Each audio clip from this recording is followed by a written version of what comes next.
जब अभय के सामने गिन्नी के फोन पर आया धर्मराज का फोन देखे तब अभय ने गिन्नी के साथ किया ऐसा जिसे देख सबके होश उड़ गए। वहीं दूसरी तरफ जब युवराज काव्य ने बस्ती में मचाया आतंक और इधर अंजलि ने लगाया अभय को गले। देखे पूरी कहानी आज के धमाकेदार एपिसोड में। आज के सबसे खतरनाक एपिसोड की शुरुआत होती है राघव से, जो गिन्नी से बहस कर रहा होता है और पूछता है कि वह यहाँ क्यों आई है। राघव कहता है कि जिस गिन्नी को वह जानता है उसे सिर्फ पैसों की परवाह है। गिन्नी गुस्से में कहती है कि राघव उसका अपमान कर रहा है। तभी बीच में अभय गिन्नी से कहता है कि गिन्नी ने सिर्फ पैसों के लिए उससे शादी की थी। गिन्नी दोनों पर आरोप लगाती और कि वे उसका अपमान कर रहे हैं। राघव कहता है कि उसे लगता है कि गिन्नी सिर्फ नाटक कर रही है और ड्रामा बना रही है। तभी गिन्नी के पास धर्मराज का फोन आता है।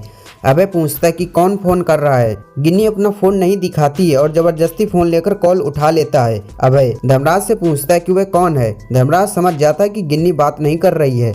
वह अभय से कहता है कि गिन्नी को बता दे कि वह गिन्नी और अंजलि को दोनों को मार देगा, क्योंकि उन्होंने सोशल मीडिया पर उसकी इज्जत खराब की है। प्रकाश धर्मराज से पूछता है कि क्या हुआ। धर्मराज कहता है कि अभय ने फोन उठाया है और लगता है कि उन्हें गिन्नी पर शक हो गया है। वह कहता है कि उसने उन्हें धमकी दे दी है। गिन्नी राघव और अभय से कहती कि उसे बचा ले, वह मरना नहीं चाहती क्योंकि धर्मराज उसे मार देगा, उसने उसको धमकी दी है। अंजलि वहाँ आती और पूछती है कि क्या चल रहा है। गिन्नी अंजलि से कहती है कि राघव और अभय उसका अपमान कर रहे हैं। वह ये भी कहती है कि उसने पूरे घर का काम किया है। अभय कहता है कि गिन्नी ये भी बता दो कि उसने खाना नहीं खाया, क्योंकि यहाँ का खाना उसके लायक नहीं है और यहाँ की चाय उसके लायक नहीं है।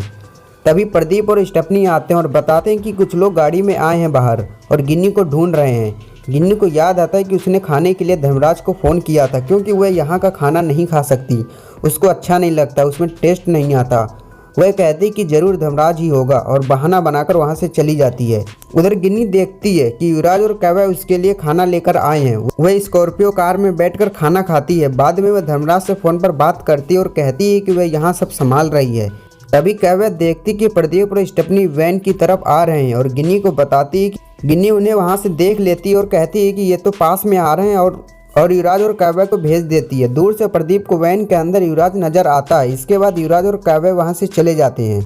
प्रदीप और स्टेफनी गिन्नी से पूछती वे लोग कौन थे। गिन्नी बिना कुछ कहे वहां से चली जाती है। प्रदीप अंजलि के पास जाकर कहता है कि उसे लगा कि उसने वैन में युवराज को देखा है। अंजलि कहती कि शायद उसे गलतफहमी हुई है। गिन्नी अंजलि के लिए खाना लाती है और उसे अपने हाथ से खाना खिलाती है। अंजलि हैरान रह जाती। गिन्नी सोचती है कि प्रदीप और स्टेफनी को शक तो हुआ है, लेकिन उनके पास कोई सबूत नहीं है।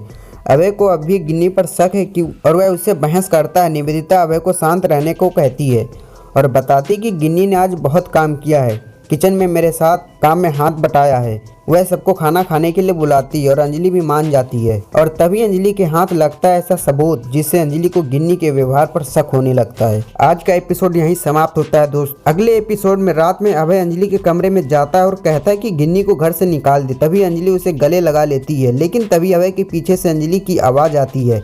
तब अभय को पता चलता है कि वह गिन्नी थी जिसने अंजलि बनकर उससे गले लगाया।